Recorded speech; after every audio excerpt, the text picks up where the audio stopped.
Judah and Tamar. At that time, Judah left his brothers and went down to stay with a man of Adullam named Hira. There Judah met the daughter of a Canaanite man named Shua. He married her and made love to her. She became pregnant and gave birth to a son, who was named Er. She conceived again and gave birth to a son and named him Onan.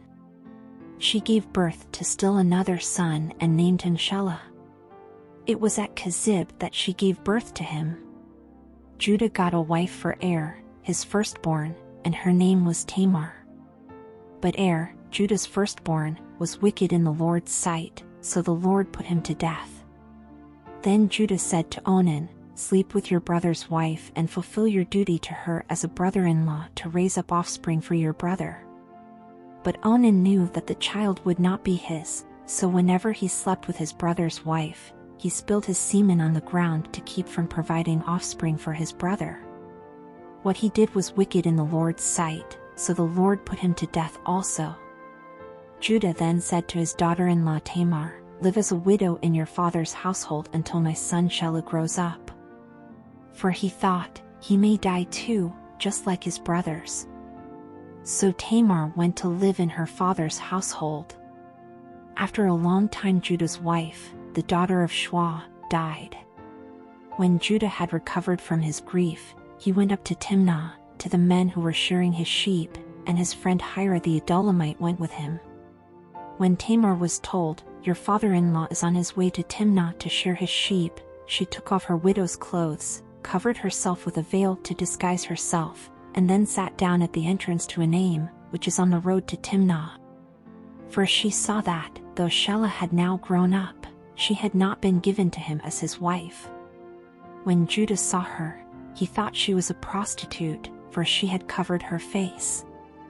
Not realizing that she was his daughter-in-law, he went over to her by the roadside and said, "Come now, let me sleep with you." "And what will you give me to sleep with you?" she asked. "I'll send you a young goat from my flock," he said. "Will you give me something as a pledge until you send it?" she asked. He said, "What pledge should I give you?" "Your seal and its cord, and the staff in your hand," she answered. So he gave them to her and slept with her, and she became pregnant by him. After she left, she took off her veil and put on her widow's clothes again. Meanwhile Judah sent the young goat by his friend the Adullamite in order to get his pledge back from the woman, but he did not find her. He asked the men who lived there, "Where is the shrine prostitute who was beside the road at Enaim?" "There hasn't been any shrine prostitute here," they said. So he went back to Judah and said, "I didn't find her." Besides, the men who lived there said, "There hasn't been any shrine prostitute here." Then Judah said, "Let her keep what she has, or we will become a laughingstock. After all, I did send her this young goat, but you didn't find her." About 3 months later Judah was told, "Your daughter-in-law Tamar is guilty of prostitution, and as a result she is now pregnant." Judah said, "Bring her out and have her burned to death." As she was being brought out, she sent a message to her father-in-law. "I am pregnant by the man who owns these," she said. And she added, "See if you recognize whose seal and cord and staff these are." Judah recognized them and said, "She is more righteous than I, since I wouldn't give her to my son Shelah." And he did not sleep with her again. When the time came for her to give birth, there were twin boys in her womb.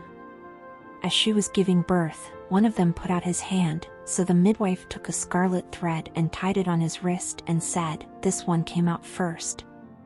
But when he drew back his hand, his brother came out, and she said, "So this is how you have broken out." And he was named Perez.